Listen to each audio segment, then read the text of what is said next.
성령이 계시네. 할렐루야 함께 하시네. 좁은 길을 걸으며 만나 기뻐하는 것 주의 영이 함께 함이라.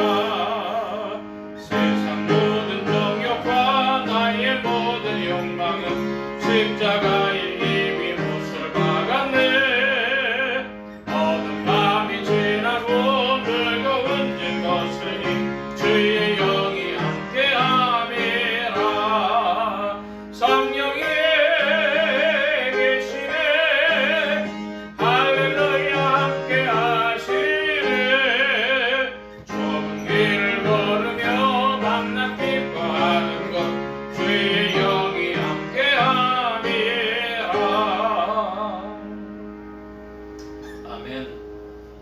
이 시간 우리 함께 합심하여 참회의 기도를 드리심으로 주일 예배 주님 앞에 드립니다. 함께 기도합니다.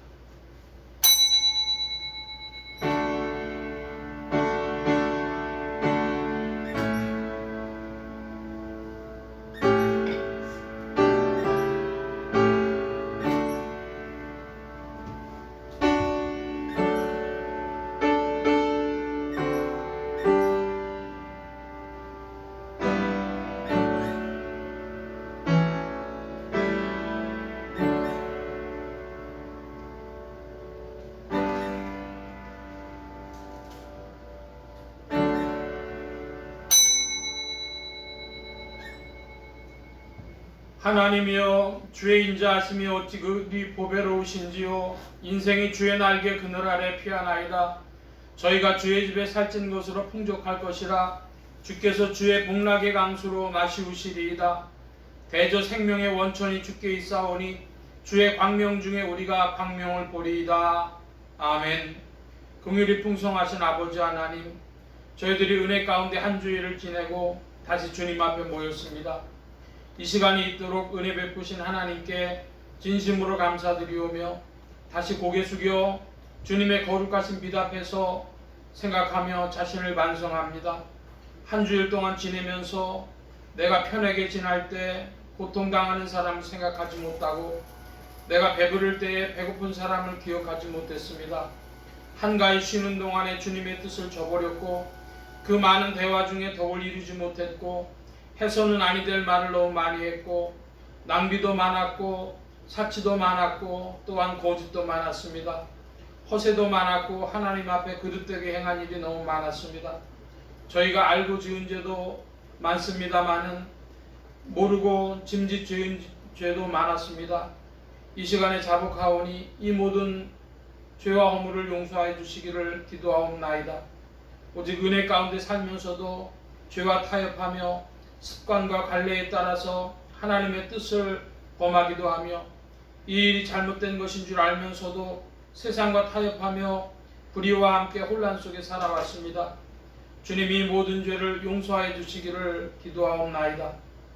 하나님 아버지, 하나님의 은혜 가운데 살면서도 감사할 줄 모르고 하나님께 감사해야 할 사람이 스스로 교만하며 또한 사람 앞에도 덕을 끼치지 못하고 산 것을 용서하여 주시옵소서. 마음 가운데 지은 죄, 입술로 지은 죄, 손으로 지은 죄, 그리고 모든 행위 가운데 지은 죄를 주님 앞에 자복하오니 이제 용서하시고 이 모든 악에서 건져 주시옵소서. 지금은 하나님과 나만이 하는 죄를 생각하며 묵묵히 참회의 기도를 계속합니다.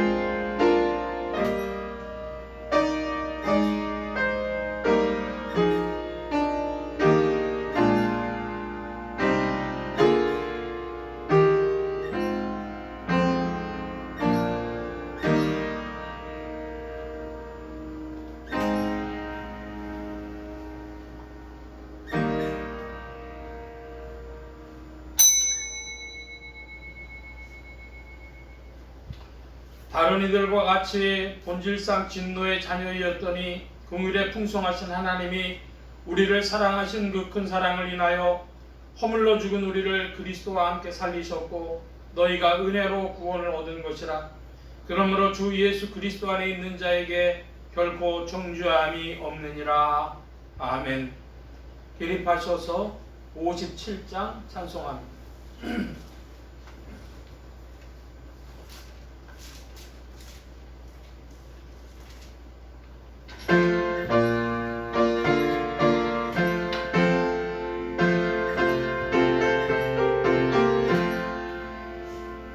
즐겁게 안식할 날 반갑고 좋은 날 내 맘을 편케 하니 즐겁고 기쁜 날 이 날에 전한 한입 아버지 앞에서 잠드신 거룩하 부르네.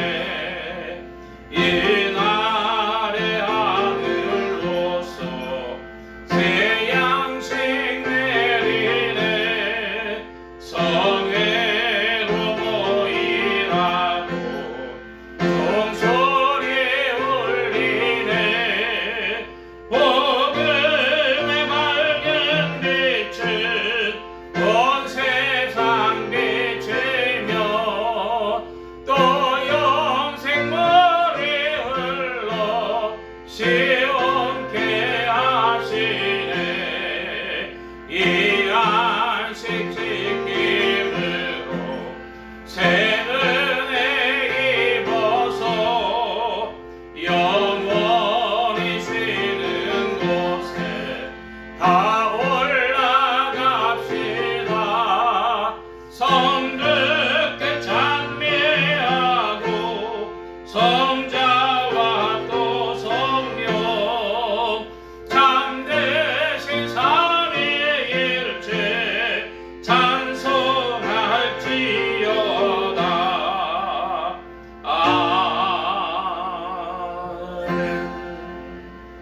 성시교도 교동문 제35장 교동문 제35장입니다.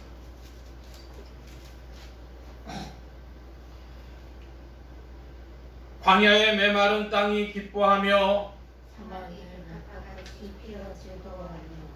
무성하게 피어 기쁜 노래로 즐거워하며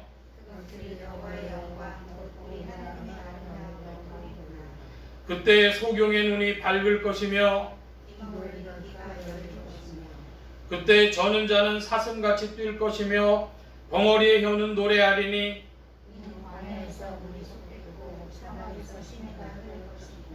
거기 대로가 있어 그 길을 거룩한 길이라 부르리니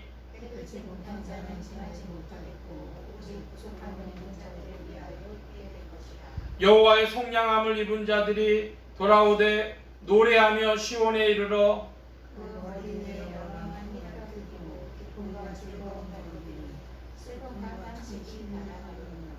아멘. 사도신경으로 우리의 신앙을 고백합니다. 전능하사 천지를 만드신 하나님 아버지를 내가 믿사오며 그 외아들 우리 주 예수 그리스도를 믿사오니 이는 성령으로 잉태하사 동정녀 마리아에게 낳으시고 본디오 빌라도에게 고난을 받으사 십자가에 못 박혀 죽으시고 장사한 지 사흘 만에 죽은 자 가운데서 다시 살아나시며 하늘에 오르사 전능하신 하나님 우편에 앉아 계시다가 저리로서 산자와 죽은 자를 심판하러 오시리라. 성령을 믿사오며 거룩한 공회와 성도가 서로 교통하는 것과 죄를 사해 주시는 것과 몸이 다시 사는 것과 영원히 사는 것을 믿사옵나이다. 아멘. 작성하시겠습니다. 82장 찬송합니다. 82장 찬송.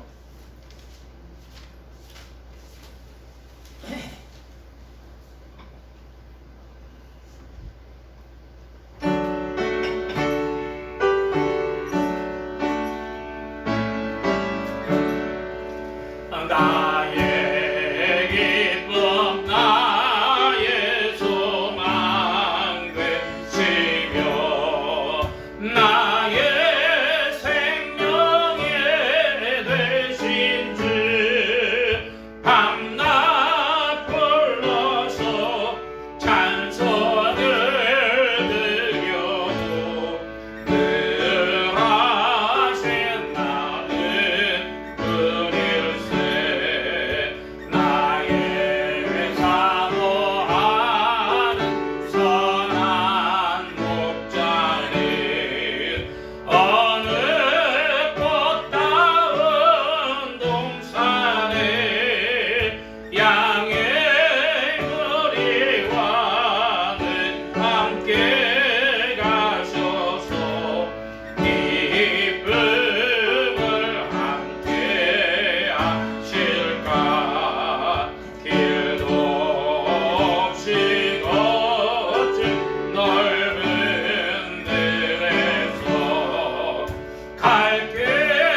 반기며 주의 놀라운 진리의 말씀에 저 언제가 와닿하도다. 나의 진정 사모하는 예수여, 음성조차도 반갑고 나의 생명과 나의 참 소망은 오직 주 예수 뿐일세. 아멘.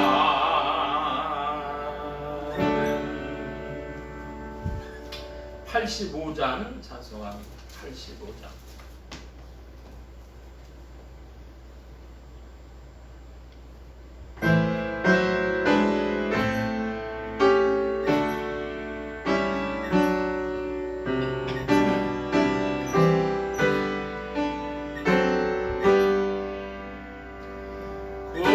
구주를 생각만 해도 내 맘이 좋거든.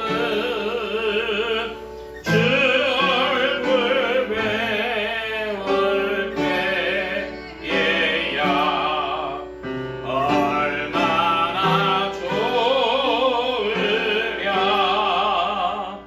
만민의 구주 예수여, 귀하신 이름은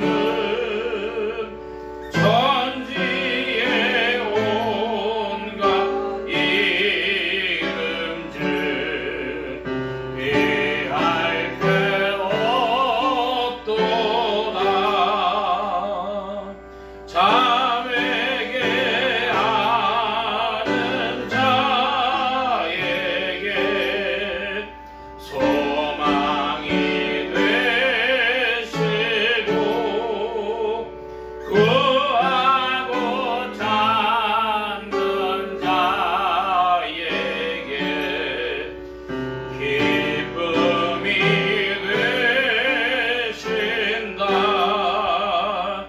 예수의 넓은 사랑을 어찌다 말하랴. 그 사랑 받은 사람만 그 사랑 알도다.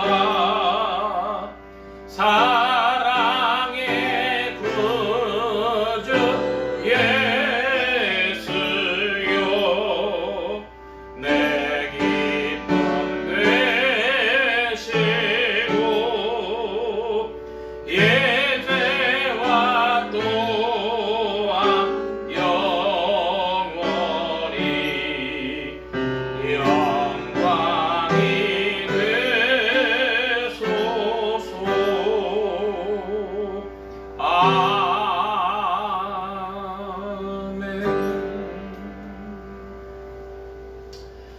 이 시간 우리 함께 기도합니다. 주보 맨 뒤에 기도의 공동체란을 봐주시기 바랍니다.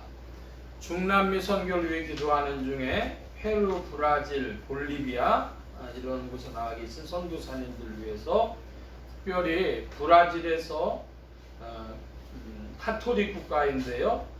거기에서도 이제 복음의 신앙으로 새로워지는 사람들이 많이 생겨서 복음주의 교회들이 많이 일어나고 있다고 합니다. 브라질에 복음의 운동이 크게 이루어져 나가도록 위해 기도해 주시기 바랍니다. 나라의 평화와 안정과 성장이 있도록 합심하여 기도합니다.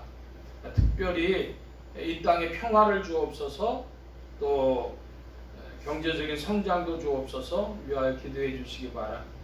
지역 복음을 위해 기도하는 중에 서울 중북부 지역 중 성북구, 강북구, 상계동 지역 교회들이 복음 전하며 영혼들을 추수하도록 예수 소망교회 이 지역을 붙여주시도록, 예수소망교회 성도들의 신앙 성장과 합심 기도 제목을 위해서 오늘은 구역과 셀의 권속들 이름 기억하시는 대로 이름 부르며 기도해 주시기를 바랍니다. 부족한 종 위에 기도해 주시기 바랍니다. 성령의 통치 아래 영육간의 강건함과 말씀의 충만함을 얻도록 또 모든 성대와 발성기관에 복을 주셔서 힘있게 유익하게 주의 말씀 증거할 수 있도록 우리 함께 합심하여 기도합니다. 각자 기도하시겠습니다.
이 시간 교회와 성도들을 대신하여 김영경 권찰님 주님 앞에 기도 인도하여 주시겠습니다. 사랑과 은혜가 풍성하신 주님, 죽은 자 같은 자들을 위해 그 생명을 부어주시고 하나님의 자녀 삼아주시면 감사드립니다. 지난 한 주간도 그 은혜의 장정 안에 붙들어주시고 주기로 나와 찬양드릴 몸과 마음을 허락하여 주신 것 또한 감사드립니다. 아멘. 그 은혜, 크신 은혜를 받고 살아가지만 안개같은 세상 속에 근심과 걱정으로 많은 소중한 기회들을 놓치고 살아가고 있음을 용서하여 주시옵소서. 앞밖으로 비추시는 주님의 음성을 더 깨달을 수 있도록 우리의 영혼을 깨워주시고 주님 주시는 거룩한 부르심에 응답하며 나아가도록 우리의 마음을 새롭게 하여 주시옵소서. 아멘. 세계 선교를 위해서 이번 주 페루와 브라질, 볼리비아를 위해서 기도합니다. 이 지역에 나가 계신 선교사님들과 교회 단체들을 위해서 성령의 문을 열어주시고 흑암에 앉은 자들에게 복음이 증거되게 하시는 우리가 알지 못하는 많은 위험과 미혹 가운데서도 지역과 교파를 넘어서 합심하고 연합하여 은혜와 기도로 거룩한 열매를 맺을 수 있도록 인도하여 주시옵소서. 아멘. 입추가 지나고 아직 무더위가 계속되고 있습니다. 예수소망교회 성도들 영역간의 강건함으로 붙들어주시고 한 해의 결실을 주님 안에서 잘 준비할 수 있도록 인도하여 주시옵소서. 코로나19로 멀리 떨어져 있으나 성령 안의 기도로 섬기며 코인혼연을 이루게 하여 주시옵시고 예배 회복이 있도록 도와주시옵소서. 당일 세우신 사자 목사님 위해서 기도합니다. 막바지 부도의 열간의 강건함을 도와주시고 성령 충만 말씀 충만함으로 목양의 사역을 감당하기에 부족함이 없게 하여 주시옵소서. 말씀 전하실 때에 성대한 발성 기간에 복 주시고 복음의 비밀을 담대히 증거하게 하여 주시옵소서. 시간 예배를 시작하는 시간이니 마치는 시간까지 주 성령님 함께하여 주시사 말씀 받는 심령 속에 믿음을 더하여 주시고 그리스도의 빛을 받아 더욱 주님을 찾도록 인도하여 주시옵소서. 감사하며 예수님의 이름으로 기도합니다. 아멘.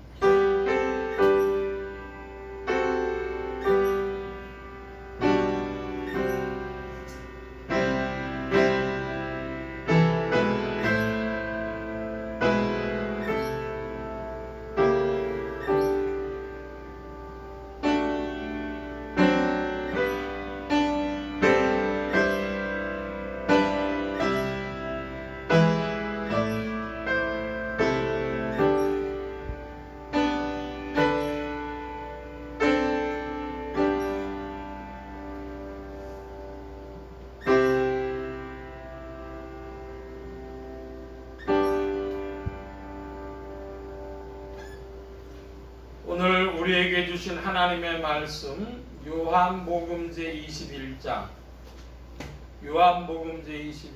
1절로 14절까지 말씀입니다. 21장 1절만 우리 다 함께 21장 1절 한 절만 다 함께 보겠습니다.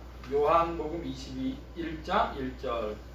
그 후에 예수께서 디베라 바다에서 또 제자들에게 자기를 나타내셨으니 나타내신 일이 이러하니라. 아멘.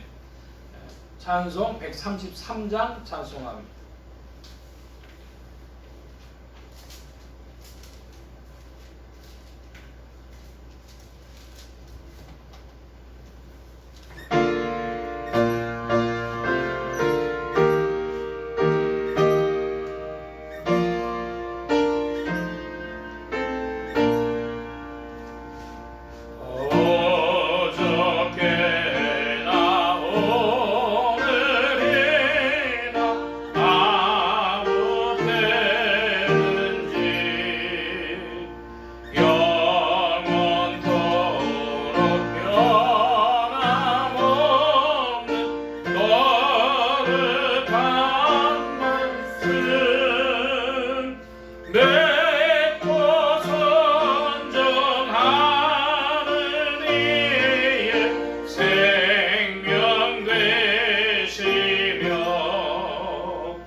어저께나 오늘이나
아멘.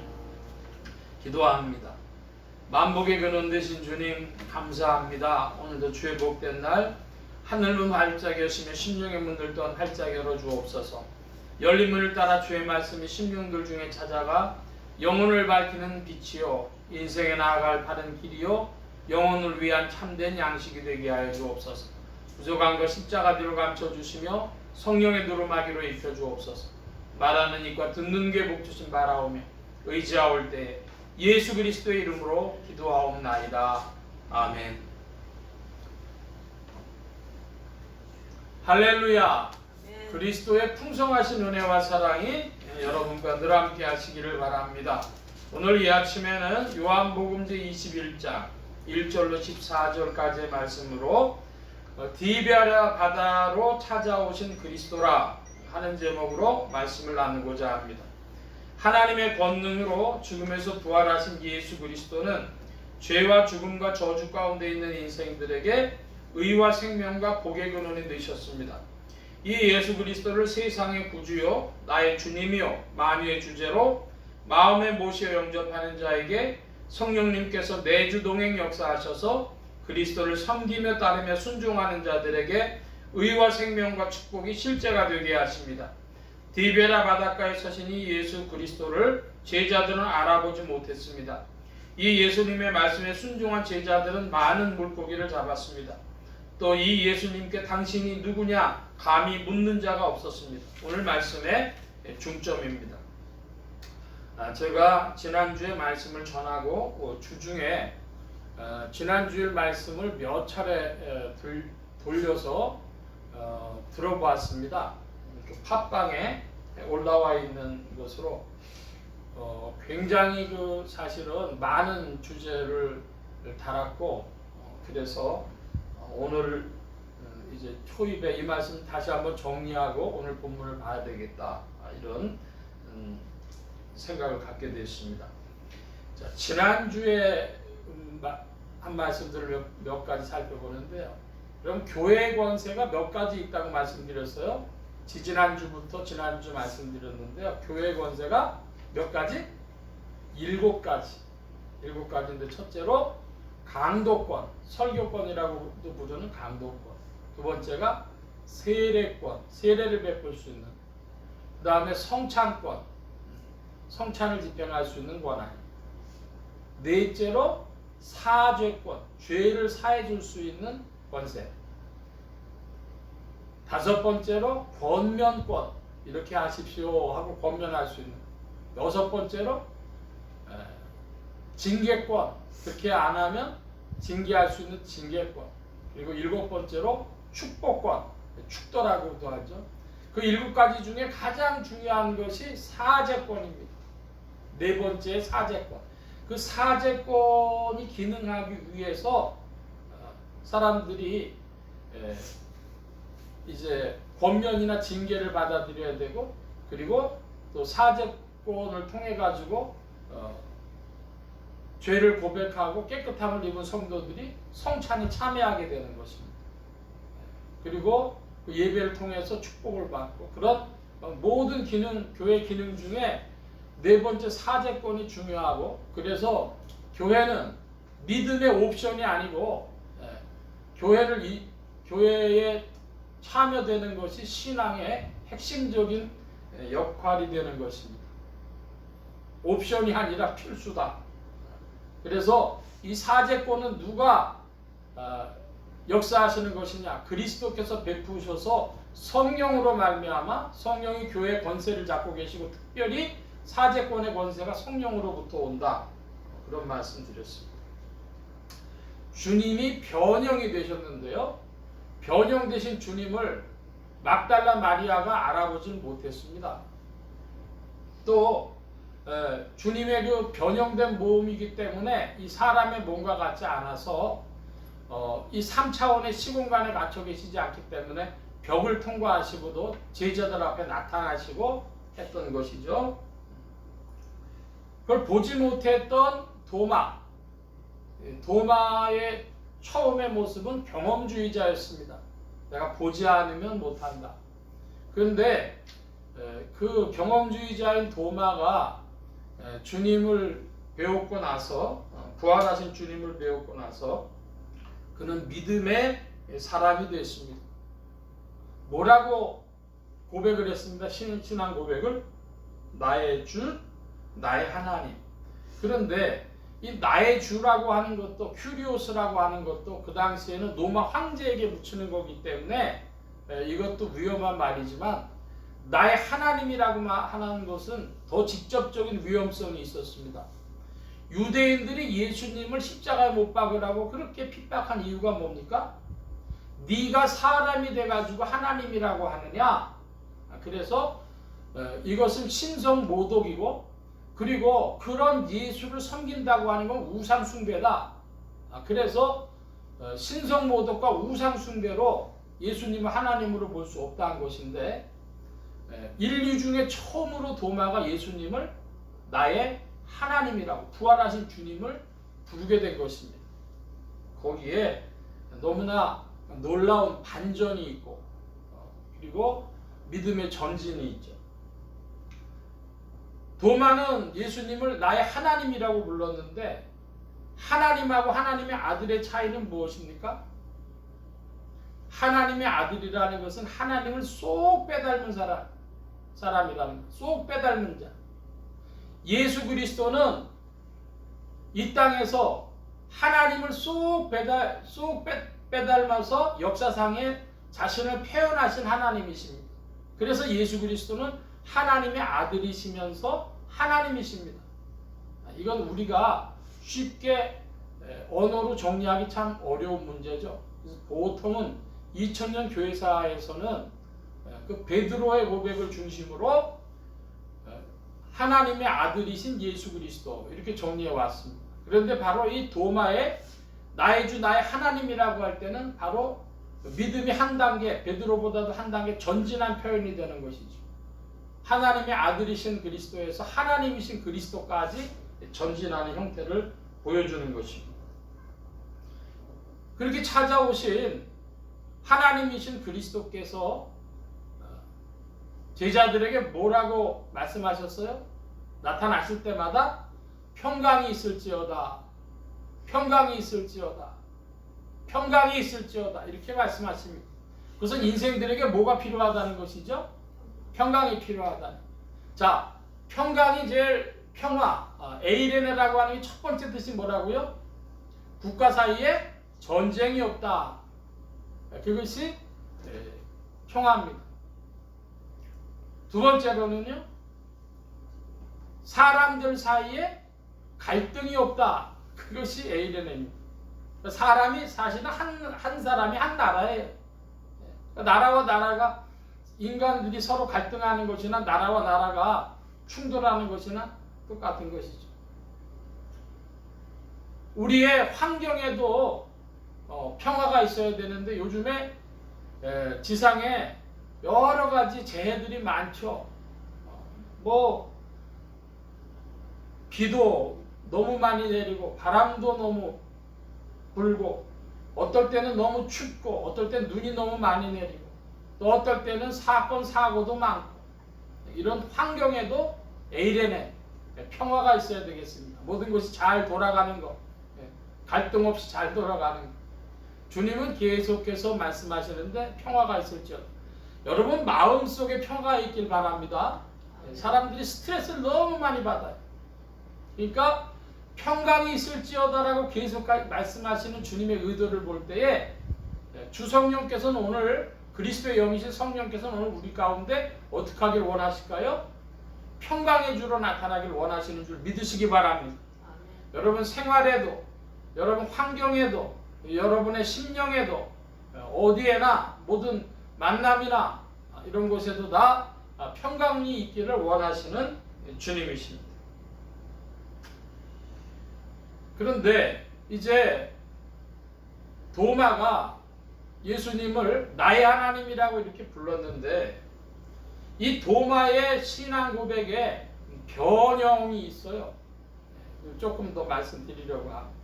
자, 여러분 오늘 예배드리러 이 자리에 오셨는데요. 제가 진심으로 질문합니다.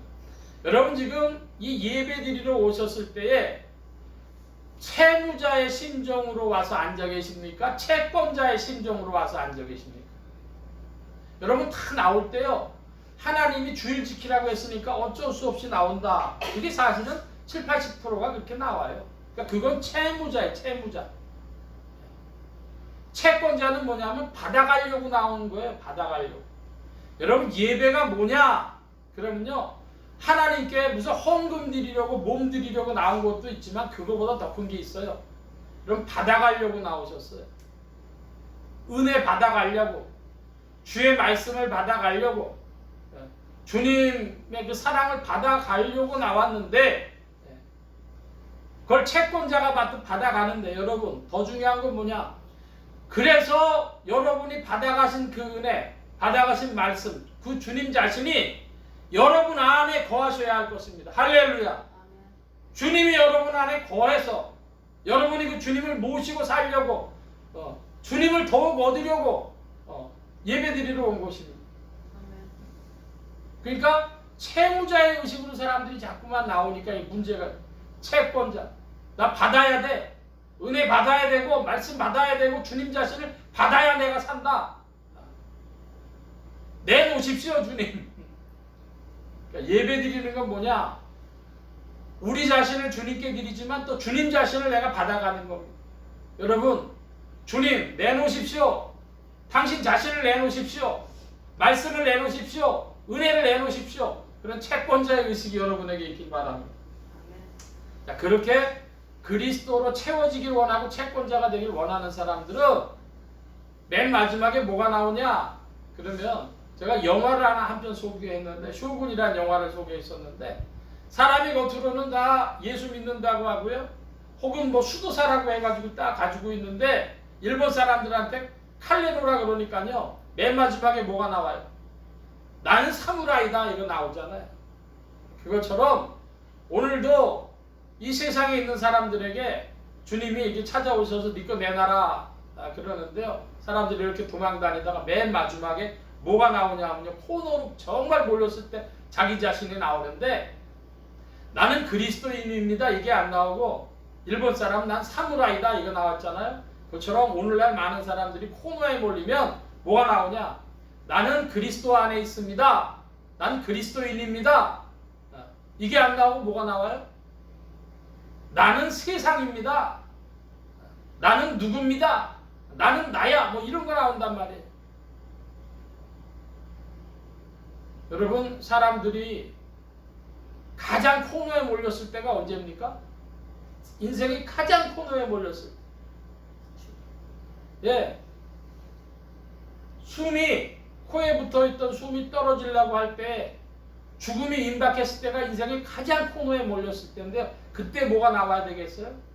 그때 내가 그리스도 안에 있습니다. 그 사람 어디 갈까요? 그 사람은 천국 가요. 근데 가장 코너에 몰렸을 때 나는 나다. 나는 세상이다. 그거 나오면 어디 갈까요? 미루어 짐작하시기 바랍니다. 그게 천국이에요. 가장 인생이 코너에 몰렸을 때 나오는 거. 내가 그리스도 안에 있습니다. 나는 그리스도인입니다. 그리스도께서 나의 주님이십니다. 나의 하나님이십니다. 그 사람 천국 가는 거예요.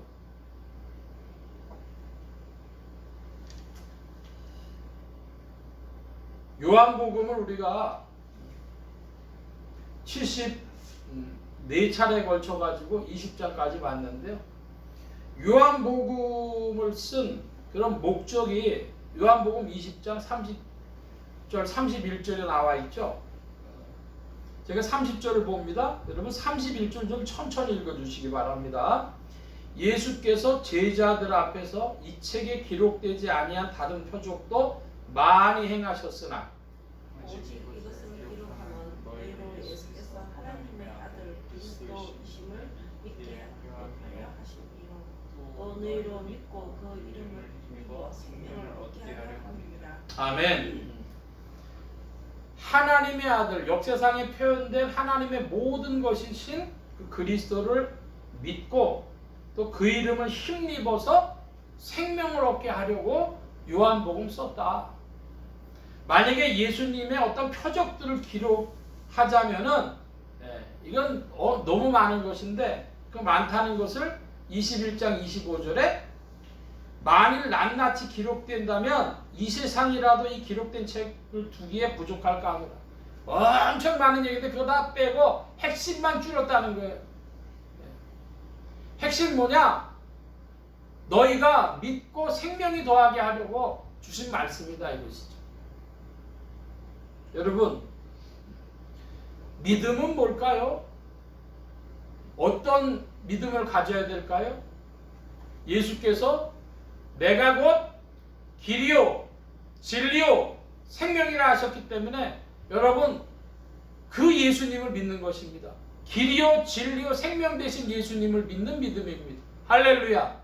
다른 예수가 아니라 우리의 인생의 길이 되고 이 우주와 인생과 세상을 지켜나가는 진리 되신 그 그리스도고 우리에게 오늘도 생명 주시는 그리스도십니다. 여러분께 질문합니다. 제가 몇 주 말씀드렸는데요. 인생에 살아갈 길이 뭡니까? 인생 어떻게 살아야 됩니까? 인생이 살아갈 길은 의와 사랑이에요. 의와 사랑만이 인생이 살아갈 길입니다. 그러면 진리가 무엇입니까? 이 우주를 떠받치고 있는 인생을 떠받치고 있는 진리가 무엇입니까? 그것도 의와 사랑입니다. 여러분 의가 없다면 세상 다 무너져 버려요. 믿길 바랍니다. 그럼 어떤 세상이 평화롭고 어떤 세상이 고통스러울까요? 인생들이 바르게 사는 사람들로 이루어진 세상은 평안합니다. 그런 사람들이 힘쓰는 세상일 때는 평화가 많이 있어. 그런데 이 세상이 부패하고 그러면요 우주 만물이 다 반응을 일으킵니다. 그러니까 오늘날 수많은 이런 문제들을 보면서 우리가 뭘 봐요? 인생들이 어떻게 돼 있다? 참으로 부패했구나. 인생들이 참으로 죄악스러워져 가는구나 하는 걸 볼 수 있는 것이죠. 진리가 뭐냐? 진리도 의와 사랑입니다. 그럼 생명은 무엇이냐? 의와 사랑이신 그리스도가 생명이신데 여러분 그 의와 사랑이신 그리스도를 여러분이 더욱 얻을 때 그때 생명이 더하는 줄로 믿습니다. 여러분에게 생명이 더하기를 바랍니다. 그 이름을 힘입어 생명을 얻게 하려 합니다. 예수 그리스도를 우리가 더 얻을 때 나의 옛 성품과 옛 성분들이 점점 디톡스가 되어지듯이 우리 안에서 해독이 되고 제독이 되어져서 우리의 옛 생명들이 그 독한 죄악된 성분들은 점점 우리 안에서 제거되고 해소되어지고 그리고 생명이신 그리스도를 의와 사랑이신 그분을 더욱 얻어갈 때 그때 인생들이 참된 생명을 누리게 되어지는 것이죠. 여러분 질문합니다. 그래서 스폴전의 예를 들었는데요. 하나님을 보라 그런 말씀 드렸어요. 이사야 말씀에 보니까 이사야 45장 22절에 하나님을 앙망하라 그랬습니다. 앙망하라. 하나님을 우러러보고 소망하라는데 그 하나님 어떤 하나님이에요? 공의로우신 하나님. 예, 이사야 42장에 보니까 하나님을 보라 하라. 하나님 봐라. 여러분 어떻게 하면 하나님 볼 수 있습니까? 질문합니다. 여러분 하나님의 수염이 얼마나 길어요? 요렇게 턱수염만 나셨어요? 하나님이 수염을 길게 기르셨어요? 하나님 수염이 흰색입니까? 검은색입니까? 아니면 하나님 머리카락이 흰색입니까? 검정색입니까? 얼마나 깁니까? 사람들이 그 하나님에 대한 이미지, 경험주의자 같은 그런 이미지에 매여 있는 것입니다. 여러분, 하나님은 머리카락이 검은색도 아니고 흰색도 아니고 그런 모습으로 형용할 수 없는 분입니다. 그래서 나를 형상으로 만들지 말라고 구약 때부터 말씀하신 겁니다. 하나님은 어떤 하나님이실까요? 한번 따라 하십시다. 의와 사랑이신 하나님. 살아계신 하나님, 예, 의와 사랑이신 하나님의 그 성품에, 그 심정에, 그 의도에 하나님이 나타나 계신 거예요. 의와 사랑이신 하나님. 그러니까 여러분 어떻게 하면 하나님 배울 수 있어요? 성경 말씀을 볼 때, 설교 말씀을 들을 때 의와 사랑이신 그 하나님이 여러분 안에서 깨달아지고 느껴지고 발견되어질 때에 하나님의 의도와 하나님의 심정과 하나님의 성품에서 하나님을 배우고 있는 것입니다. 할렐루야. 아멘. 네. 이 사람들이 자꾸만 이상한 것으로, 그러니까 성경 보다가 하나님을 배웠고 말씀 듣다가 하나님을 배웠고, 여러분 그런 것이죠. 하나님을 만났다, 하나님을 배웠다, 구원받았다, 다 마찬가지인데 무엇으로? 하나님의 심정과 하나님의 마음과 하나님의 뜻을 알아갈 때에 하나님을 배우는 것입니다. 이 눈에 아무 증거 아니 배워도 믿음만을 가지고서 늘 걸으며, 이 귀에 아무 소리 아니 들려도 하나님의 약속 위에 서리라. 여러분의 믿음이 경험주의자들의 믿음이 아니고 내가 뭘 봤고 내가 뭘 들었고 해서 믿는 것이 아니라 성경의 말씀 중에 혹은 설교의 말씀 중에서 하나님의 의도, 하나님의 뜻, 하나님의 심정, 하나님의 성품을 만나며 하나님을 배우는 여러분들 되어주실 줄로 믿습니다. 그 은혜와 함께 전진하시기 바랍니다.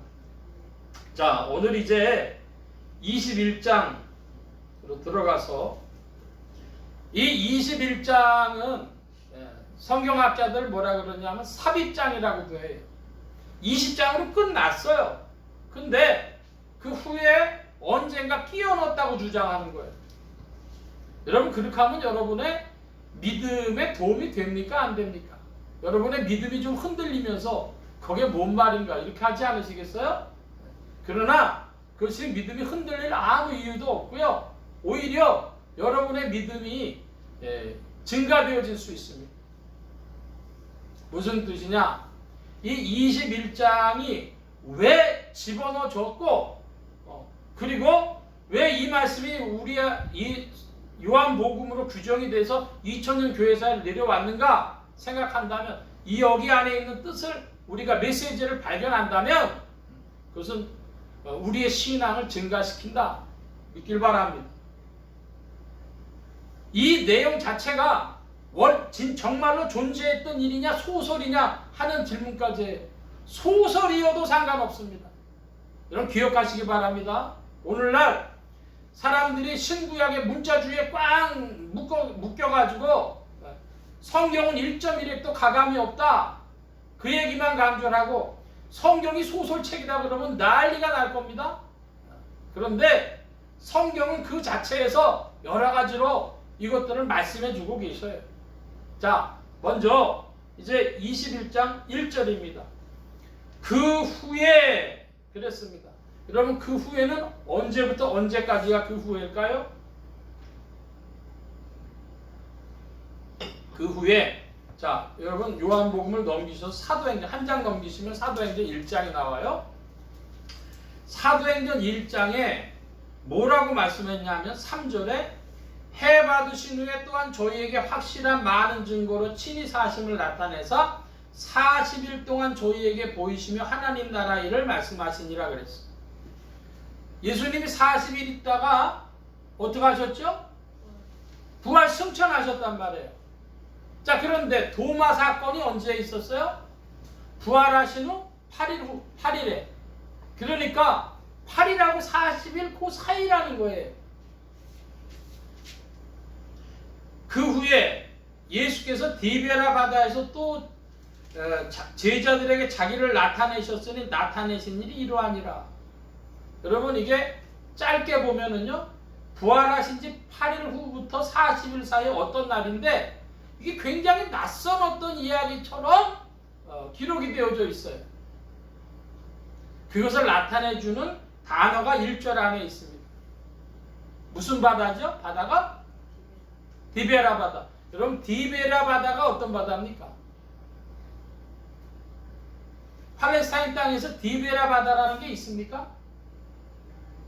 디베라 바다라고 하는 것은 갈릴리 호수.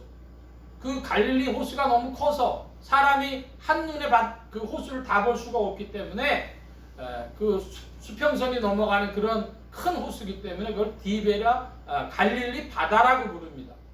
근데 갈릴리 바다라고 부르는데 갈릴리 바다를 왜 디베라 바다라고 불렀을까요? 디베라라는 건 티베리우스라고 하는 뜻입니다. 로마 황제 티베리우스. 왜 로마 황제의 이름으로 이 바다를 부를까요?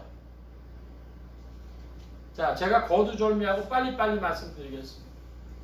이 요한복음이 쓰여진 때, 요한복음 특별히 21장이 쓰여진 때는 언제냐? 그러면 AD 60년에서 90년 사이인데, 즉 AD 60년에서 90년대 100년까지도 갈 수 있겠죠? 그 사이인데 무슨 일이 있었냐? 30년경에 예수님이 부활승천하시고 제자들의 사역이, 선교 사역이 30년 되면서 12제자들이 다 죽었죠. 11제자들이 다 죽었습니다. 지난주에 제자들의 순교 사화를 제가 말씀드렸는데요. 다 죽었습니다. 한 가지만 여쭙겠습니다. 여러분 도마가 어떻게 죽었어요? 다른 제자들은 주로 십자가형으로 죽고 그랬는데 도마는 어떻게 죽었습니까? 도마는 인도에서 창에 찔려 죽었어요. 예수님이 옆구리 창자국 난 걸 못 믿어서 그랬는지 도마는 인도에서 창에 찔려 죽었단 말입니다. 12제자들이 다 그렇게 죽었어요. 여러분 한 가지 말씀드리고 가고 싶은데요.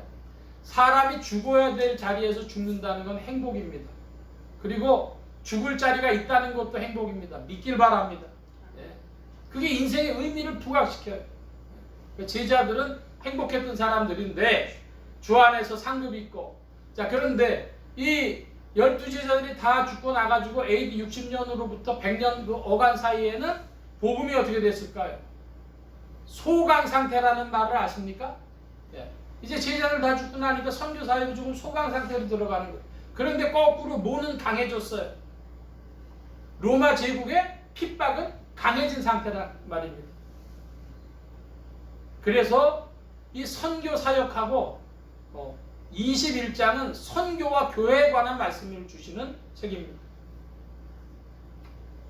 자, 디베레라는 단어에서 우리가 그것을 찾았다면 이제 우리 아까 1절은 봤고 2절부터 먼저 7절까지만 같이 교독을 하겠습니다. 2절을 제가 봅니다. 시몬 베드로와 디드모라 하는 도마와 갈릴리 가나 사람 나다나엘과 세베대의 아들들과 또 다른 제자 둘이 함께 있더니 나는 고기 잡으러 가노라. 우리도 나가서 배에 올랐으나 이 밤에 아무것도 잡지 못하여 날이 새어갈 때 예수께서 바닷가에 서셨으나 제자들이 예수신 줄 알지 못하는지라. 예수께서 이르시되 얘들아 너희에게 고기가 있느냐 대답하되 없나이다. 가라사대 그물을 배 오른편에 던지라. 그리하면 얻으리라 하신데 이에 던졌더니 고기가 많아 그물을 들 수 없더라. 그새 사랑하시는 그 제자가 베드로에게 이르시되 주시라. 시몬 베드로가 걷고 있다가 주라 하는 말을 듣고 옷을 들은 후에 바다로 뛰어내리고. 자, 여러분 2절부터 7절 사이의 말씀에 보니까 시몬 베드로가 나는 물고기 잡으러 간다 이렇게 이야기를 해요. 여러분 이 나는 물고기 잡으러 가겠다는 이야기가 베드로 어부였으니까 너무 당연한 이야기처럼 보여지는데 예수님이 부활하신 지 8일 후부터 40일 사이라고 볼 때에 그때의 제자들의 형편은 어떻게 됐었죠? 예수님이 십자가형을 당한 후에는 핍박받고 있는 중이었고 숨어가지고 있는 중이었어요. 그럼 나는 물고기 잡으러 간다고 하려면 어디로 베드로가 가야 돼요? 자기 배가 있는 곳이 어디입니까? 갈릴리로 가야 돼. 갈릴리 고향 동네로 가야 되는데 지금 그렇게 고향 동네 쉽게 갈 수 있을 처질까요? 만약에 그게 아니라면 베드로에게 배를 빌리거나 배를 살 돈이 있어야 되는데 베드로가 그럴 처지였을까요? 자, 이건 한마디로 21장의 이 이야기를 여러분 쉽게 생각하시면 소설로 봐도 좋습니다. 자, 그 과정에서 무슨 이야기를 하고 싶은지 우리는 그 메시지를 이제 찾아내는 거죠. 베드로가 물고기 잡으러 가겠다 그랬습니다. 제자들도 물고기 잡으러 갔어. 그런데 예수님이 부활하셔서 40일 동안 그러니까 사이에 항상 제자들과 함께 계신 게 아니었다는 거예요. 항상 계셨다면 그렇게 됐겠습니까? 간혹 나타나시는 거예요. 이게 뭐냐 이거죠. 자, 그런데 이제 이 베드로가 물고기를 잡으러 갈 때에 아무것도 잡지를 못했습니다. 7절에 4절에 보니까 예수께서 바닷가에 서셨으나 제자들이 누군 줄 몰랐다고요? 예수인 줄 몰랐다고. 그러니까 예수님이 그 옛날에 예수님으로 그렇게 나타났으면 금방 알아봤을 텐데 아니에요. 또 변형된 모습으로 나타나신 거예요. 지금 요한복음이 계속해서 예수님의 변형을 3번씩이나 강조해서 말씀하는 이유를 우리가 기억해야 할 것입니다. 5절에 보니까 얘들아 너에게 고기가 있느냐? 주님이 이렇게 대답하셨어요. 그랬더니 없다고 하니까 뭐라고 하십니까? 그물을 배 오른편에 던지라 그리하면 얻으리라 하니까 그물을 들 수 없을 정도로 고기를 많이 건지게 되었습니다. 자, 여러분 우리는 이걸 통해서 뭘 알 수 있을까요? 디베랴 바다라 그랬는데요. 여러분 디베랴 바다가 단순히 디베랴 바다만을 얘기하는 것이 아니라 어떤 상징성을 가지고 이야기한다면 오늘 우리의 삶도 우리의 인생도 이 세상도 디베랴 바다와 같아요. 인생이 바다라고 표현하죠. 오늘 우리의 인생도 디베랴 바다와 같은 거예요. 그 디베랴 바다에서 열심히 해봤는데 물고기를 얻으려고 했는데 베드로가 고기 잡으러 간다고 하는 건 선교 사역을 말하는 겁니다. 영혼들을 끌어모으려고 했는데 안 돼. 그 말씀은요 우리 예수 소망교를 두고 하시는 말씀인 것도 같고 안 돼. 근데요 주님의 시간에 주님의 방법으로 하니까 걷어진다는 겁니다. 이런 사건이 전에도 있었어요. 베드로가 벌써 예수님 공생애 때에 배 빌려드리고 배값으로 그물 던져 했더니 많이 걷어들였습니다. 똑같은 사건 같은데 이야기가 달라요. 교부들은 뭐라고 이 말씀을 이해를 했냐 그러면 그물을 교회라고 얘기했어요. 선교사역, 그물을 내리는 것은 선교사역이고 그물 자체는 교회와 같다 그랬어요. 거기에 이제 이 세상에서 영혼들이 물고기들을 거둬들이는 것이죠. 근데 어떤 방법으로? 주님의 시간과 주님의 방법으로. 자, 베드로가 만약에 배를 지금 띄워가지고 밤새도록 물고기 잡으러 갔는데 밤에 아무것도 잡지 못했다 그랬어요? 그러면 베드로가 그물을 여기도 던져보고 저기도 던져보고 베드로가 그물을 오른편에만 던져봤을까요? 왼편에도 던져보고 오른편에도 던져보고 이렇게 저렇게 방법 가지고 해봤지만 안 됐어요. 안 된 이유가 뭘까요? 안 된 이유가 주님의 시간이 아니었기 때문입니다. 주님의 시간에 주님의 방법으로 한번 따라하십시다. 주님의 시간에 주님의 방법으로 하시는 겁니다. 어떤 사람이 전도를 막 해요. 친구한테 전도를 했는데요 10년을 전도해도 안 돼요. 근데 어느 날은 되는 거예요. 그게 왜 돼요? 주님의 시간에 되는 것이죠. 주님의 방법으로 되는 겁니다. 이 말씀이 적당한지 모르겠습니다. 전도를 하는데 선교를 하는데요 어느 동네 빌라입니다. 빌라인데 어떤 권사님이 한 분이 살고 계셨어요. 근데 뭐를 했는지 이제 정화조에서 인물이 넘쳐난 거예요. 해결이 안 돼. 그래갖고 사람들이 난리 나고 빨리 전화하고 뭐 이제 올 때까지 하겠죠. 그런데 아니 그 권사님이요 고무장갑 끼고 나와가지고 막 그걸 처리를 한 거예요. 그 전까지는 예수 믿는 사람 막 뭐라 그러고 하던 사람들이 한마디로 똥 한 번 치운 거 가지고 전도가 끝났어. 그러니까 우리가 생각할 수 있는 게 아니죠. 주님의 시간에 주님 방 그래가지고 그 빌라 있는 사람들을 거의 다 전도를 했다. 주님의 시간에 주님의 방법으로 합니다. 자, 그랬더니 이제 이 그물은 교회요. 그물을 내리는 게 선교 사역이었다면 7절에 보니까 여러분 7절을 제가 보겠습니다. 예수의 사랑하시는 그 제자가 베드로에게 이르되 주시라 하니 시몬 베드로가 벗고 있다가 주라 하는 말을 듣고 겉옷을 두른 후에 바다로 뛰어내리더라.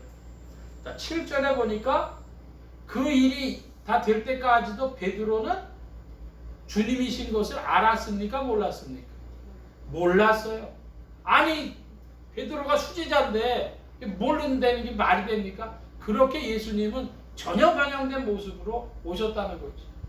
그거를 눈치챈 게 누굽니다? 제자들은 다 눈치 못 챘는데 누구는 챘어요? 예수의 사랑하시는 그 제자. 누구를 얘기하는 걸까요? 요한을 얘기한다고 봅니다. 자, 그럼 요한은 어떻게 해서 알았을까요? 다른 제자들은 몰랐는데 요한은 어떻게 알았을까요? 요한은 예수님을 그렇게 사랑했기 때문입니다. 자, 사랑을 받았다. 주님이 사랑하시는 그 제자라고 얘기를 했지만 자기가 그렇게 받는 줄을 어떻게 알아요? 사랑하기 때문에 사랑을 받고 사랑에 주고받으니 주님하고 요한 사이에 벌어지고 있을 때 사랑의 충만함 속에 저분이 주님이시다. 알고 이야기해 주는 것이죠. 자, 여러분 오늘도 주님은요 여러분의 삶 속에 여러 모습으로 찾아오시는데 여러분 주님을 사랑함으로 주님의 사랑하시는 그 제자가 되길 바랍니다. 아멘. 네. 사랑받고 사랑하는 거죠. 그 승질 급한 베드로가 바다에 뛰어들었는데 그 거리가 어떻게 됐냐 그러면 8절에 보면 50칸쯤 됨으로 그랬어요. 이거 완전히 한국식으로 번역을 한 건데요. 네. 그냥 200규빗이라고 적었으면 좋을 뻔했어요.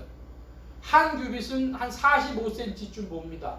그러니까 200규빗이면 90m쯤, 한 90m, 100m 정도 떨어져 있던 거리에서 이 베드로가 주님께로 이렇게 가게 된 것이죠. 다른 제자들도 배를 끌고 이렇게 그물 들고 옵니다. 그랬더니 9절에 육지에 올라보니 숯불이 있는데 그 위에 생선이 놓였고 떡도 있더라 그랬습니다. 떡과 생선. 그러면 여러분 무슨 생각을 하실 수 있어요? 성경을 보신 분들은? 오병이어 생각나시죠? 그러니까 그 당시 사람들이 주로 먹는 것이 떡과 생선입니다. 자, 그러면 떡과 생선 주시면 되지. 여기 뭔 얘기가 나와요? 뭔 얘기가? 뭐가 있다고요? 8절, 9절에 모 위에 생선이 놓였어요. 모 위에. 숯불이 있는데 숯불 위에 떡과 생선이 놓였다는 거예요. 여러분, 이 불은 뭘 상징한다고 생각을 하십니까? 예, 성령을 통해서 우리에게 먹을 것 주신다는 거예요. 주님이 예비해서 주시는 거예요. 그 오병이어 때랑 상황이 좀 다릅니다. 숯불이 나와요. 불로 달군 그런 떡과 생선을 우리에게 주시는데 여기 보니까 주님이 지금 잡은 생선 좀 가져오라 그러셨어요. 자, 요거 이제 11절하고 같이 봅니다. 11절 여러분 좀 우리가 7절까지 봤죠? 8절부터 14절까지 먼저 한번 쭉 읽어보겠습니다. 제가 8절 봅니다. 다른 제자들은 육지에서 상거가 불과 한 50간쯤 되므로 작은 배를 타고 고기 든 그물을 끌고 와서 위에 올라오니 숯불이 있는데 그 위에 생선이 놓고 떡도 있더라. 예수께서 가라사대 지금 잡은 생선 좀 가져오라 하신대. 시몬 베드로가 올라가서 그물을 육지에 끌어올리니 그때 장자가 213마리가 예수께서 가라사대 와서 조반을 먹으라 하시니 제자들이 주신 줄 아는 거로 당신이 누구냐 감히 묻는 자가 없더라. 예수께서 가셔서 떡을 가져다가 저희에게 주시고 생선을 구워가지고 하십니다. 14절 함께 봅니다. 이것은 예수께서 죽은 자 가운데서 살아나신 후에 세 번째로 제자들에게 나타나신 것이라. 아멘. 자, 여기 보니까 이제 예수님이 야 생선 좀 가져와라 그랬더니 11절에 그물을 육지에 끌어올리니까 가득 찬 큰 고기가 몇 마리라 그랬습니까? 153마리. 153마리. 자, 여러분 질문합니다. 자, 제자들이요 주님을 만났습니다. 주님을 만났는데 고기 좀 가져와라 이러셨거든요. 지금 잡은 고기 좀 가져오라. 그런데 여기 단어가 중요해요. 주님이 숯불위에 놓은 생선이나 지금 잡은 생선이나 다 무슨 단어를 쓰고 있냐면 옵사리온이라는 단어를 쓰고 있어요. 사람들이 집에서 먹는 생선은 옵사리온입니다. 그러니까 식물로 끼니마다 먹는 그런 생선은 옵사리온이에요.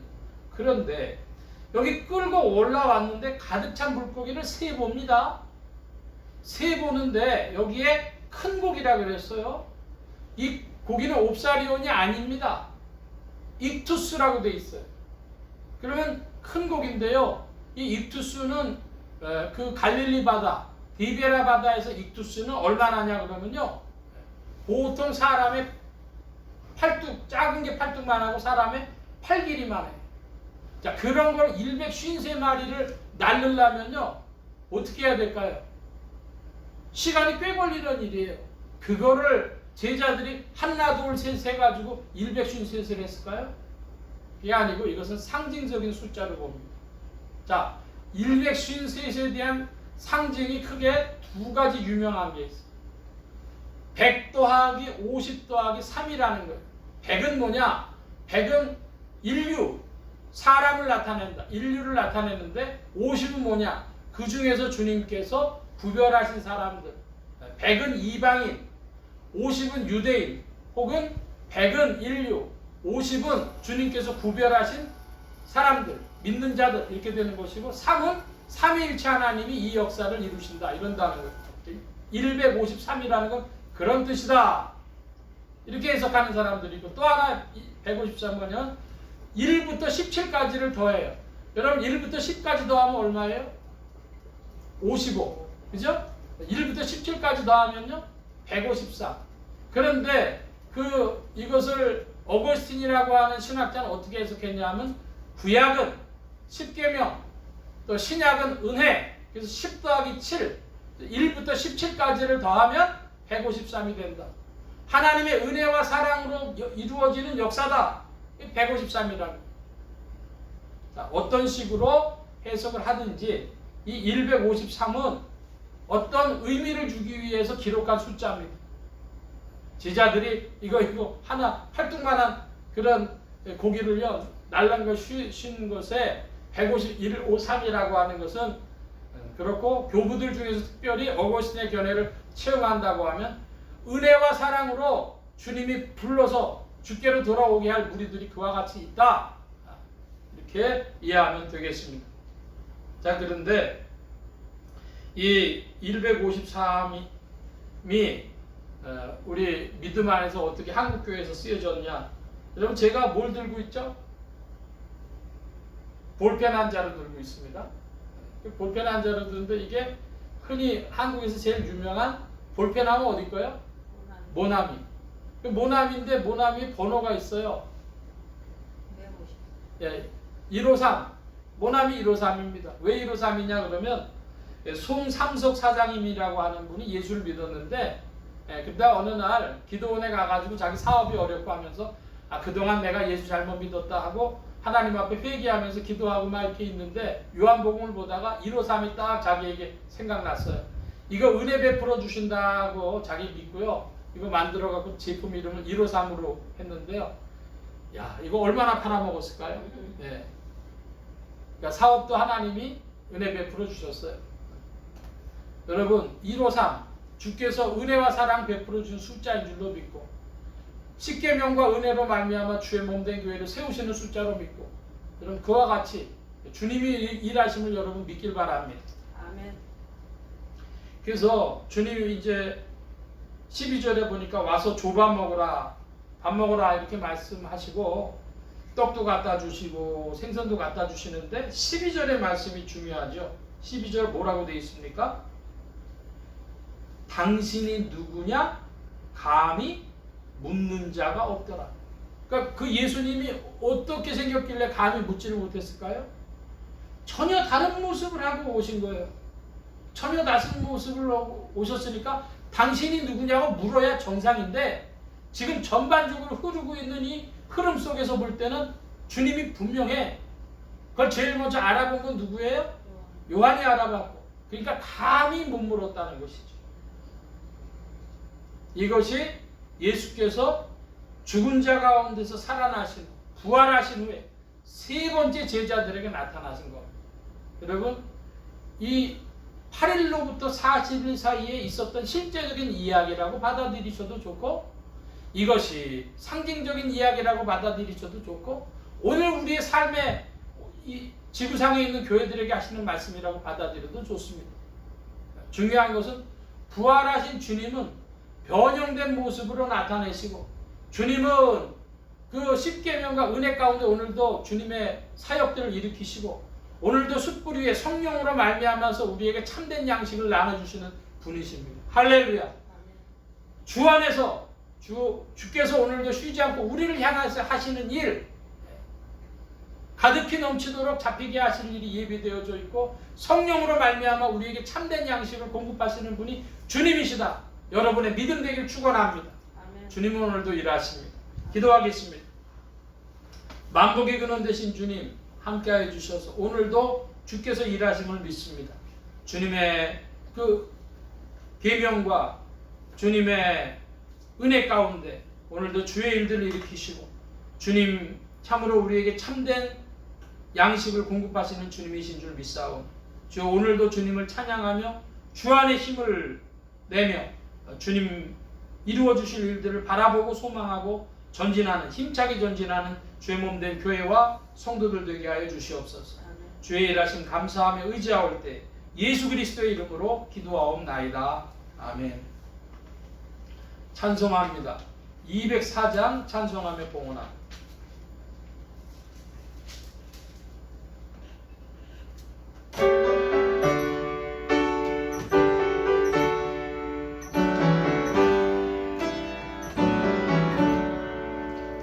예수로 나의 구주 삼고 성령과 비로소 거듭나니, 이 세상에서 내 영혼이 하늘의 영광 누리도다. 이것이 나의 간증이요, 이것이 나의 찬송일세. 나 사는 동안 끊임없이 구주를 찬송하리로다.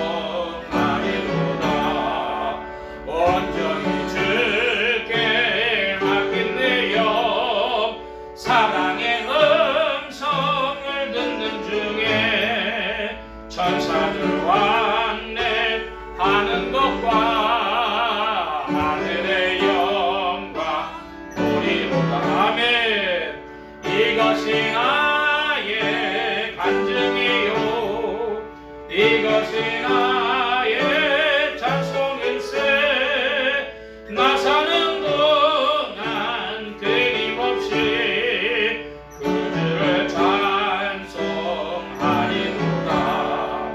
주 안에 기쁨 누림으로 마음의 풍랑이 잔잔하네. 세상만 아는 난 곳 없고 구속한 주만 보이로다. 아멘. 이것이 나의 간증이요, 이것이 나의 찬송일세. 나 사는 동안 끊임없이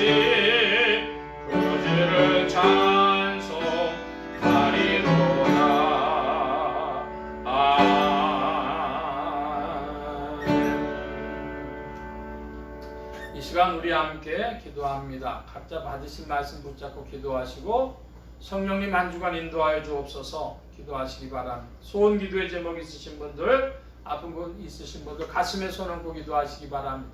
말씀 받은 영혼들 위해 주의 손길 나타내 준 줄 믿습니다. 각자 기도합니다.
만복의 근원 되신 주님 감사합니다. 오늘도 사랑하심을 입은 무리들 불러 모아주시고 겸손히 주님을 찬양하며 의지하게 하시고 주의 것 구별하여 예물 바치는 손길로 나오게 하셨사오니 여호와 이레 하나님 생애에 필요한 모든 것들 친히 예비하시며 공급하여 주옵소서.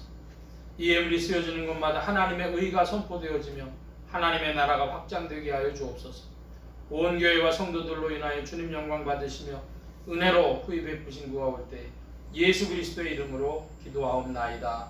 아멘. 교회 소식 전해드리겠습니다. 특별한 광고의 말씀은 없고 입추가 지났는데도 아직 조금 더워요. 그러나 이제 며칠 안 갈 것 같습니다. 좀 가을도 준비하시고 건강에도 유의하시기 바랍니다. 다른 광고의 말씀은 없고 기립하셔서 448장 찬송합니다.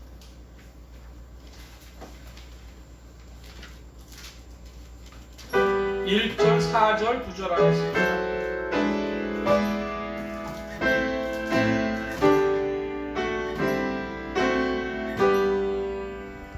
이 세상 끝날까지 주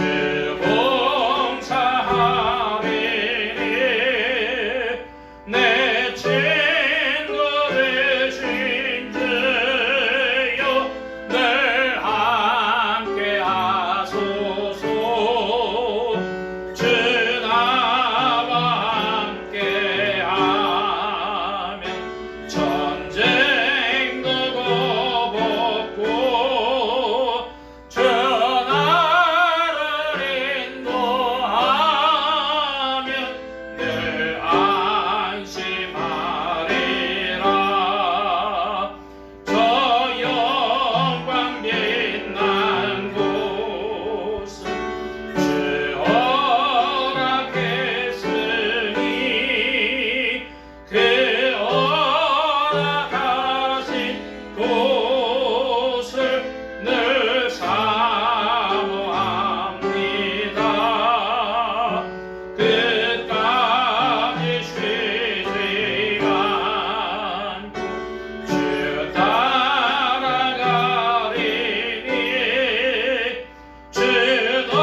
우리 주 예수 그리스도의 무한하신 은혜와 하나님 아버지의 극진하신 사랑하심과 성령님의 내주교통 역사 충만케 하심이 오직 주님의 은혜와 계명 가운데 주님의 사랑과 의 가운데 인생을 살아가며 디베라 바다와도 같은 오늘의 세상에서 주님을 힘입어 성령을 힘입어 그 사랑과 의를 힘입어 살며 힘차게 전진하기를 사모하는 이 자리에 모인 모든 무리들 머리머리 위에 온라인 예배를 참석하는 심령들 머리머리 위에 이들의 가정과 직장과 생업과 학업과 모든 출입과 만남과 건강이 이제로부터 늘 함께 계실지어다. 아멘.